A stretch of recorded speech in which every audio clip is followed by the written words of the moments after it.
ప్రభువైన క్రీస్తు నామంలో ఈ బొజ్జవారపల్లె గ్రామంలో నివసిస్తున్న మీ అందరికి కూడా శుభాభివందనలు తెలియజేసుకుంటా ఉన్నామండి. ఈ విధంగా మేమందరం కూడా సంతోషంగా పాటలు పాడుకుంటూ మీ మధ్యకు యేసుప్రభు వారి యొక్క మంచి శుభవర్తమానం తీసుకొని వచ్చినాం.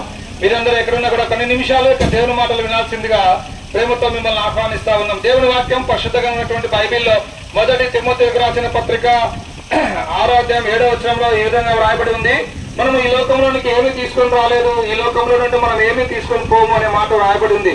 అవునండి, మనం ఈ లోకంలో దిగంబరిగా వచ్చినాం, దిగంబరిగానే ఈ లోకం విడిచి వెళ్ళిపోతాం. ఈ లోకంలో సంపాదించిందంతా కూడా, ఈ లోకంలో మనకున్న డబ్బు, మనకున్న భార్య పిల్లలు, మనకున్నవన్నీ కూడా సమస్తము ఇక్కడ వదిలి వెళ్ళవలసినటువంటి వారమే. అయితే చనిపోయిన తర్వాత నీ కథ ఏమవుతుందో ఎప్పుడైనా ఆలోచన చేసినామా? మనలో చాలా మంది అనుకుంటారు చనిపోయిన తర్వాత ఏం లేదు అనుకుంటారు. చనిపోయిన తర్వాతనే మన కథ ప్రారంభం అవుతుంది. మనం ఈ లోకంలో యాత్రికులం, యాత్ర చేయడానికి మాత్రమే వచ్చినాం. మన జన్మంతో మన యాత్ర ప్రారంభం అవుతుంది, మన మరణంతో మన యాత్ర ముగిసిపోతుంది. అయితే ఈ యొక్క మరణించిన తర్వాత దేవుడు మానవునికి 2 మార్గాలు సిద్ధపరిచినాడు. ఒకటి పరలోకము, రెండవది నరకం. మనమందరం కూడా పరలోక రాజ్యం చేరాలన్నదే దేవుని యొక్క సంకల్పం.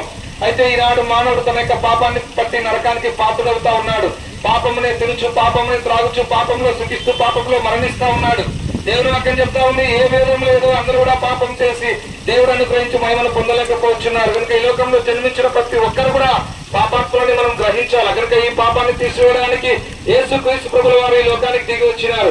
ఆయన సృష్టికర్త అయినండి, దేవాది దేవుడైంది, మానవాకారంలో 2025 సంవత్సరాల క్రితం ఈ లోకంలో జన్మించినాడు. మానవులందరి పాపముల కొరకు యేసుక్రీస్తు ప్రభు ఈ లోకానికి దిగి వచ్చినాడు.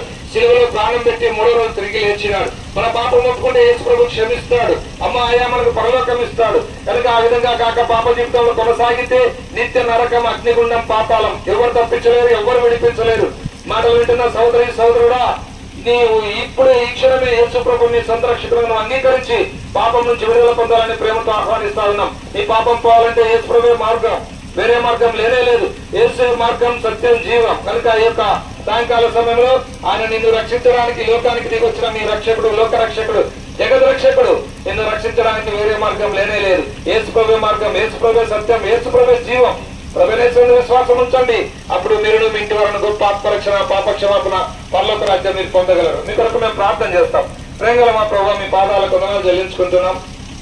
బొజ్జవారపల్లె గ్రామాన్ని ప్రేమించినందుకు వందనాలు.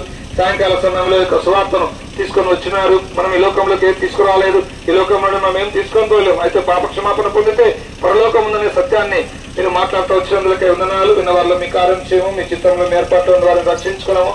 ప్రభావ ముందుకెళ్తున్నాం. మీ ఆత్మాభిషేకం అనుగ్రహించి నడిపించి మై పొందమని యేసు పరిశుద్ధ నామంలో ప్రార్థిస్తున్నాం మా తండ్రి. ఆమేన్.